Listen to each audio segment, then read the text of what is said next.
ব্রাহ্মণবাড়িয়ায় ৬ বছর বয়সী স্কুল শিক্ষার্থী নিশাত হত্যাকাণ্ডের রহস্য উদ্ঘাটন করেছে police bureau of investigation PBI.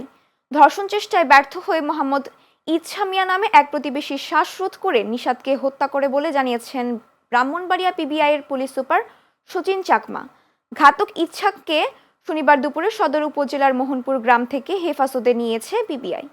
ইচ্ছাক পেশায় একজন অটোরিকশা চালক ও পার্শ্ববর্তী অষ্টগ্রাম উত্তরপাড়ার মৃত জারু মিয়ার ছেলে। এর আগে 15 এপ্রিল দোকান থেকে চিপস কেনার জন্য বাড়ি থেকে বের হয়ে নিখোঁজ হয় নিশাত। এর দুদিন পর 17 এপ্রিল দুপুরে বাড়ির পার্শ্ববর্তী একটি খোলা জায়গা থেকে নিশাতের বস্তাবন্দি মরদেহ উদ্ধার করে পুলিশ। নিশাত মোহনপুর গ্রামের সৌদি আরব প্রবাসী আবু সাদেক মিয়ার মেয়ে। এ ঘটনায় নিশাতের মা বাদী হয়ে মামলা দায়ের করেছেন।